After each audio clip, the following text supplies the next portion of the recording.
Assalamualaikum warahmatullahi wabarakatuh. Kami dari kelompok 10 di sini akan mempresentasikan materi mengenai kompetensi pengawas dalam lembaga pendidikan. Nah, sebelum ke materi, perkenalkan saya Zaki sebagai moderator dan materi pertama. Saya Evi Nuraini sebagai pemateri terakhir. Saya Laudia Putri Azkia sebagai pemateri kedua. Nah, media yang kami buat yaitu disebut dengan TV Box. Ya, tanpa berlama-lama lagi langsung saja ke materi yang pertama yang akan dibawakan oleh saya. Nah, yang pertama itu kompetensi pengawas dalam lembaga pendidikan. A. Kompetensi kepribadian, yang dimana ada berintegritas, jujur, bertanggung jawab, dan menjadi teladan. Nah, di sini pengawas harus memiliki karakter kuat sehingga dapat dipercaya dan menjadi contoh bagi guru serta kepala sekolah. Yang kedua ada dewasa, stabil, dan dapat dipercaya. Dan di sini bersikap tenang, profesional, dan konsisten dalam mengambil keputusan sehingga mendapat kepercayaan dari seluruh warga sekolah. Poin B yaitu kompetensi supervisi manajerial. Poin pertama ada membina kepala sekolah dalam pengelolaan kependidikan, dan di sini membantu kepala sekolah agar mampu mengatur sekolah dengan efektif. Poin kedua ada menganalisis perencanaan, pelaksanaan, dan evaluasi program. Menilai apakah program sekolah berjalan sesuai rencana dan memberikan rekomendasi perbaikan. Poin ketiga ada memantau mutu layanan pendidikan. Di sini mengawasi kualitas seluruh layanan sekolah secara menyeluruh.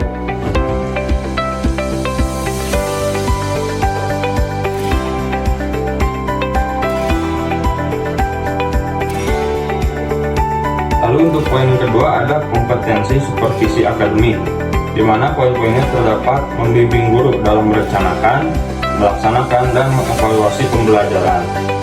Di sini guru memberi arahan agar guru mampu mengajar dengan baik dari perencanaan hingga penilaian. Poin kedua ada memberikan masukan tentang strategi, media, dan metode. Menyediakan saran untuk meningkatkan kualitas proses belajar mengajar. Yang ketiga ada mengidentifikasi kebutuhan peningkatan kompetensi guru, menemukan area yang perlu ditingkatkan, dan membantu merancang pelatihannya. Lalu yang ketiga ada kompetensi evaluasi pendidikan, di mana ada poin pertama yaitu menilai program, proses, dan hasil pendidikan. Melakukan penilaian menyeluruh untuk mengetahui efektivitas kegiatan pendidikan. Poin kedua ada mengolah data evaluasi untuk langkah perbaikan. Menggunakan hasil evaluasi sebagai dasar peningkatan mutu pendidikan. Yang poin ketiga yaitu mengembangkan instrumen evaluasi yang valid dan reliable. Menyusun alat penilaian yang akurat dan dapat dipercaya. Poin keempat yaitu ada kompetensi penelitian dan pengembangan. Yang pertama ada melakukan penelitian tindakan untuk peningkatan mutu pendidikan. Nah, mengidentifikasi masalah di sekolah lalu mencari solusi melalui penelitian. Yang kedua ada mengembangkan inovasi baru dalam supervisi dan manajemen. Di sini menciptakan cara-cara baru agar supervisi dan pengelolaan sekolah lebih efektif. Selanjutnya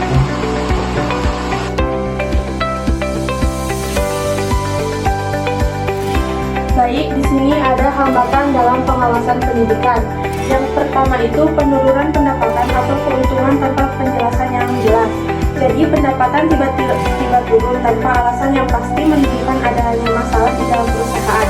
Misalnya, pemasaran kurang efektif, pesaing baru, atau kesalahan dalam strategi penjualan. Lalu yang kedua, penurunan kualitas layanan yang terlihat dari keluhan konsumen.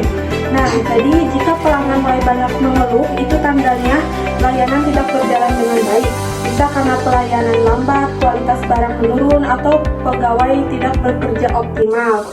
Contohnya seperti restoran banyak mendapat review buruk karena makanan sering terlambat dan sering salah penyajian. Hal ini membuat pelanggan pindah ke restoran lain. Lalu yang ketiga ada ketidakpuasan karyawan yang ditunjukkan dengan adanya keluhan-keluhan penurunan produktivitas kerja dan beberapa alasan lainnya. Nah, jadi karyawan yang tidak puas cenderung bekerja kurang maksimal, sering mengeluh atau bahkan sering absen.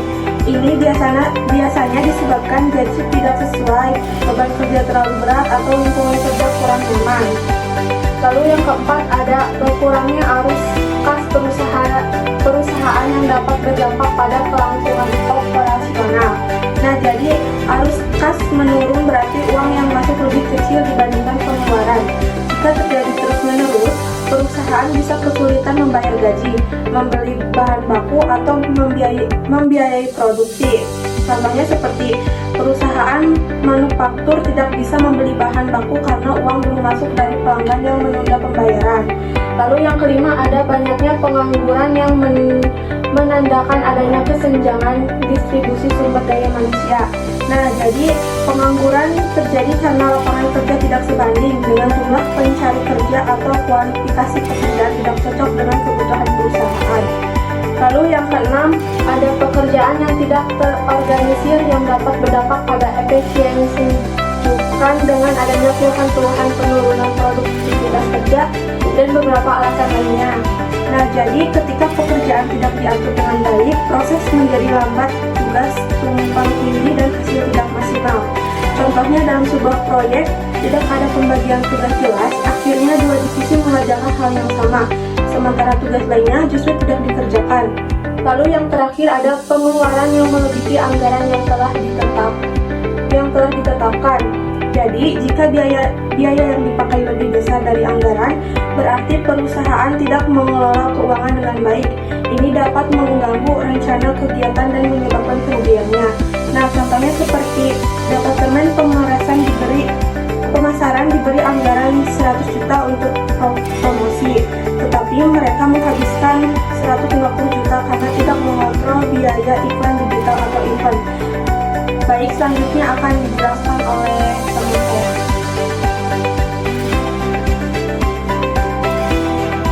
Oke, selanjutnya di sini ada upaya meningkatkan efektivitas pengawasan. Yang pertama itu ada memastikan kebutuhan dan masalah pendidikan, membedakan antara kesenjangan informasi, kemampuan, dan sikap yang dimiliki oleh para pendidik dan yang perlu mereka miliki. Nah, artinya pengawas itu harus bisa membedakan apakah masalah yang terjadi di sekolah itu berasal dari kurangnya informasi, kurangnya kemampuan, atau kurangnya tepat sikap atau attitude guru. Nah, dengan mengetahui jenis masalahnya, pengawas akan mudah bisa menentukan solusi yang tepat. Yang kedua itu ada memastikan lingkungan dan hambatan yang dapat menghambat proses pembelajaran.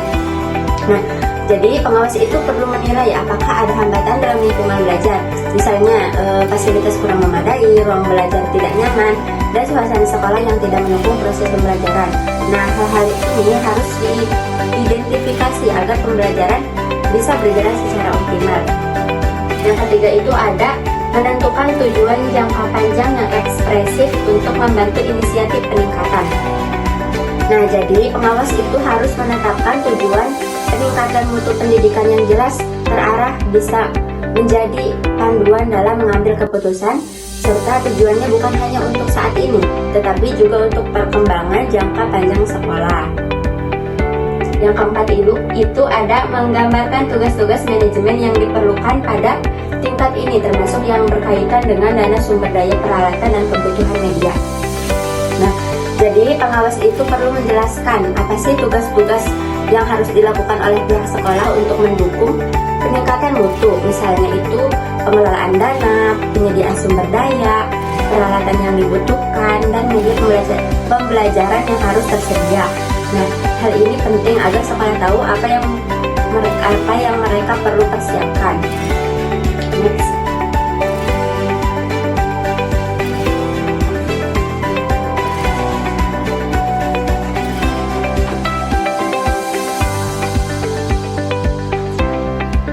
Yang kelima itu ada mengumpulkan informasi tambahan tentang guru.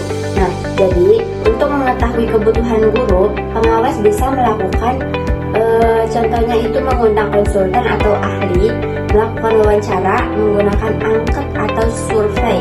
Nah, tujuannya itu agar data kebutuhan guru lebih lengkap dan akurat. Yang keenam itu ada memastikan dan mendokumentasikan persyaratan eksplisit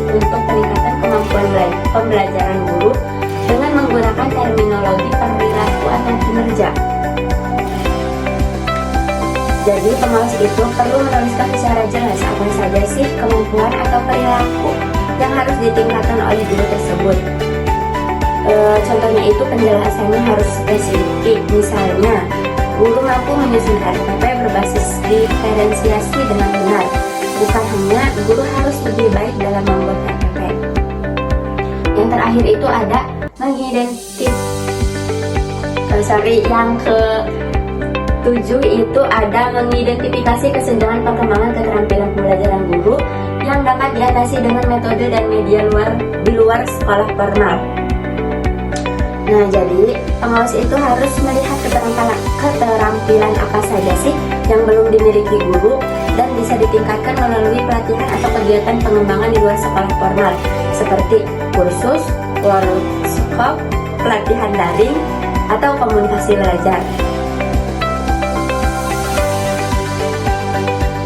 Yang terakhir itu ada mendokumentasikan dan mengkategorikan persyaratan pengembangan keterampilan pembelajaran guru yang akan diatasi melalui metode alternatif.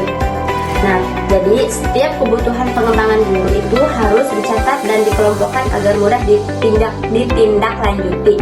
Seperti misalnya kebutuhan pelatihan teknologi, kebutuhan peningkatan metode pembelajaran, dan kebutuhan penguatan penilaian.